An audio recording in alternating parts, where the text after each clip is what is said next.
Hello दोस्तों, SSC stenographer का जो एग्ज़ाम है 15 फरवरी और 16 फरवरी को, उसके बारे में हम लोग आज बात करेंगे। बहुत कम टाइम बचा हुआ है, तो जो महत्वपूर्ण जानकारियां हैं उसको हम आपको बता देंगे। तो आप जब स्किल टेस्ट देने जाएंगे तो आपको काफ़ी लाभ होगा। तो हम लोग बात करते हैं, सबसे पहले लिखा हुआ है इसमें मैटर के साथ साथ चलना। अगर आपको वहाँ डिक्टेशन बोली जा रही है तो आप मैटर के साथ साथ ही चलिए। ये मत सोचिए कि ये मैं कवर कर लूँगा, ये हुआ। जब तक आप मैटर के साथ साथ नहीं चलेंगे ना तो दिक्कत होगी, इसलिए मैटर के साथ साथ ही आपको चलना पड़ेगा। सबसे इम्पोर्टेंट बात यही है कि मैटर के साथ साथ चलिएगा। ये नहीं कि वो थोड़ा आगे चल रहा, आप थोड़ा पीछे चल रहा, आप सोचेंगे बाद में कवर कर ले, नहीं, आप लगातार साथ में चलते रहिए। और सबसे इम्पॉर्टेंट बात यह भी है कि आप कॉन्सेंट्रेशन होकर के पूरा ध्यान लगा करके आप सुनिए कि वो क्या बोल रहे हैं और उसी के साथ साथ आप चलते रहिए। आपको 10 मिनट का केवल कॉन्सेंट्रेशन आपको नौकरी के करीब पहुंचा देगा, इसलिए ध्यान रखना है कि आपको मैटर के साथ साथ चलना है। दूसरी बात क्या है, ये सबसे महत्वपूर्ण बात है, ये ज़्यादातर टीचरों ने बताया भी होगा, अगर नहीं भी बताया तो हम आप लोगों को बता देते हैं।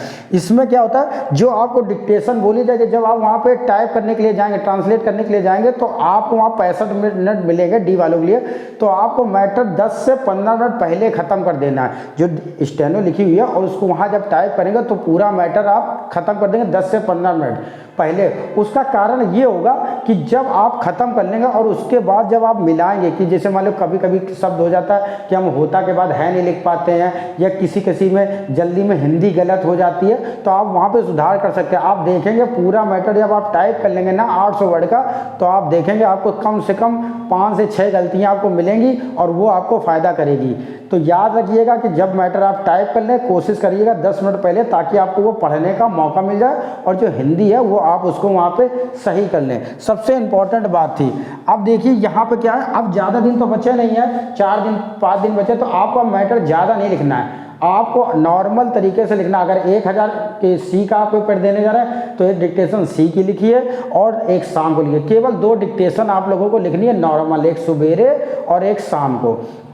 अगर आप ज़्यादा हौच पौच करेंगे कि हम सुबह भी लिखेंगे, दोपहर में भी लिखेंगे, शाम को भी लिखेंगे, तो फिर जो शब्द हैं वो आपके आसपास घूमते रहेंगे। आपको लगेगा कि वहाँ ये बोला गया है लेकिन बोला कुछ और हो जाता है। तो इसलिए आपको ये रखना है कि नॉर्मल एकदम कॉन्सेंट्रेशन, दिमाग को एकदम शांत कर लीजिए, आराम से एक डिक्टेशन सुबह लिखिए और एक डिक्टेशन शाम को लिखिए। और ये नहीं कि ज़्यादा से ज़्यादा आपको टाइपिंग भी नहीं करनी कि हम टाइपिंग ही टाइपिंग करते जा रहे हैं। नॉर्मल रहिए, जितनी पढ़ाई करनी थी वो आप लोगों ने पढ़ाई कर ली है। अब केवल जो है ना सजावट का केवल काम रह गया है, जो आपने सीखा उसमें जितनी एक्यूरेसी है उसको ध्यान देना है आपको। अगली बात ये लिखा हुआ है स्पीकर। स्पीकर का मतलब ये है कि अब जो डिक्टेशन अब आप लोग लीजिए उसको कोशिश करिए स्पीकर से लिखिए। स्पीकर से, जैसे मतलब घर में साउंड रखा हुआ है तो उससे लिखिए, क्योंकि वहाँ आपको स्पीकर से ही बोला जाएगा। तो आप उसकी अभी से हैबिचुअल हो जाइए कि क्या कैसे वो बोला जाएगा। कुछ कुछ शब्द ऐसे होते हैं बोला कि है बोला है, तो इसका भी आप ध्यान रखिएगा। जो छोटी छोटी चीज़ें जब स्पीकर में आप लिखेंगे ना तो आपको पता चल जाएगा ये शब्द उन्होंने बोला है, निरंकुशता बोला जाएगा। तो कुछ कन्फ्यूजन रहती है दिमाग में, तो वो आपकी दूर हो जाए। जैसे अगर मान लीजिए हम माइक से कोई नहीं बोलता है, नॉर्मल बोलता है, तो आपको उसकी वॉइस की आदत पड़ जाती है। कोशिश करिए थोड़ा सा चेंजेस भी करिए, ठीक है। जितना ज़्यादा आप स्पीकर से अब लिखेंगे, 4-5 दिन के बाद पेपर है आप लोगों का, तो स्पीकर से लिखने की आप कोशिश करिए। एक डिक्टेशन सुबह लिखिए और एक डिक्टेशन शाम को लिखिए और स्पीकर से लिखिए। और सबसे इंपॉर्टेंट बात हम आपको बताने जा रहे हैं, बिल्कुल आपको कठिन मैटर अब नहीं लिखना है। आप ये सोचिए कि हम बहुत कठिन मैटर लिख रहे हैं या कुछ लिख रहे हैं, ऐसा जितना था नॉर्मल आप लिखिए, ताकि आपका कॉन्फिडेंस जो है वो बूस्ट हो जाए। इस बात को ध्यान रखिए। अगर मान लीजिए कोई कठिन मैटर है तो कोई दिक्कत नहीं है, आप नॉर्मल जैसे अगर मान लीजिए आपको लगता है ये वाला कठिन मैटर है, उसकी दोबारा से आप प्रैक्टिस कर लीजिए। इंपॉर्टेंट।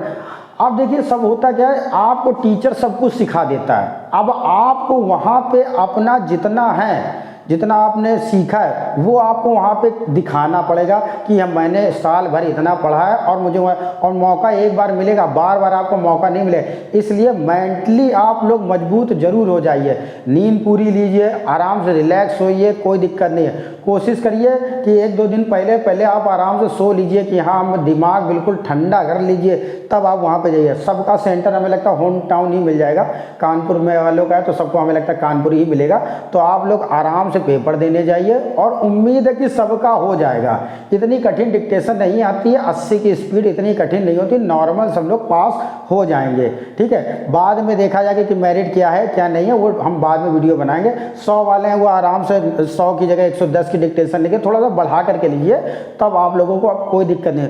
जितना हमने आपको बताया अगर आप ये करेंगे तो आपको बहुत बेनिफिट मिलने वाला है। आप जितने भी बच्चे जो नए बच्चे हैं जो जुड़ना चाहते हैं वो हमारे टेलीग्राम चैनल पे जुड़ जाइए। रत्नेश सर है, RATNES, Ratnesh sir Hindi steno, ये जो है ये टेलीग्राम चैनल है, इस पर आप जुड़ जाइए। जो भी नई जानकारी आती है तो वो हम आपको इसके माध्यम से बता देंगे। और वीडियो आप लोगों को सबको अच्छा लगा तो चैनल को लाइक करें, सब्सक्राइब करें और शेयर करें। Thank you.